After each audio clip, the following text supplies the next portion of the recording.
चारों federating units में और फेडरेशन में एक ही वक्त पे मैं समझता हूँ इंतखाबात होने चाहिए। मेरी ज़ाती राय है और ये राय रखने का हक हासिल है। आइन की पासदारी अपनी जगह मौजूद है, लेकिन इस मुल्क में पहले भी मुख्तलिफ मौके पर इंतखाबात जो हैं वो इल्तवा हुआ उसका। उस इल्तवा की बिल्कुल ये मकसद नहीं है कि कोई इलेक्शन से हम दौड़ना चाहते हैं। इलेक्शन पहली बार लड़ना है, इलेक्शन बदतरीन हालात में भी लड़ा है। 18 का जो इलेक्शन था उससे बुरे हालात तो नहीं है कि जबर की बुनियाद पे हमारे खिलाफ वो इलेक्शन लड़वाया गया इमरान खान साहब को, और हमारे खिलाफ जो हेट कैंपेन थी वो रियासती इदारों में मौजूद सहूलतकारों की मदद से अरसा पहले शुरू कर दी गई थी।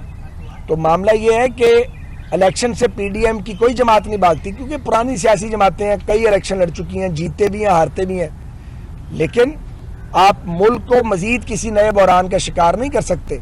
दूसरी बात यह है कि आप इंतखाबात पे मान जाएं, अगला डिमांड करेंगे इलेक्शन कमीशन बदलो, तो इलेक्शन कमीशन तो आइन के तहत बना हुआ है और उनको आइनी तहफ़्फ़ुज़ हासिल है। तो इमरान खान की ये फितरत है, अगर उसकी आप एक बात मानेंगे वो दूसरा मुतालबा करेगा, दूसरा मानेंगे वो तीसरा करेगा।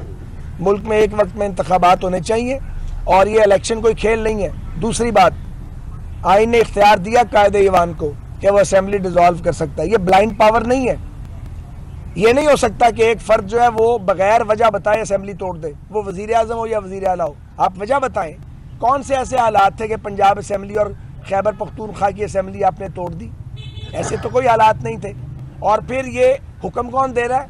एक आदमी जिसकी कोई कॉन्स्टिट्यूशनल हैसियत नहीं है। इमरान खान तो असेंबली नहीं तोड़ सकता, और उन्होंने मीडिया पे ये बात रिकॉर्ड पे है, उन्होंने बाकायदा इसको अनाउंस किया, प्रेशराइज किया और वज़रा आला को दबाव में लाकर, चूँकि महमूद खान साहब उनके वज़ीर आला थे और परवेज़ इलाही साहब उनके वोटों से वज़ीर आला थे, उन्होंने 2 असेंबलियाँ तोड़वा दी।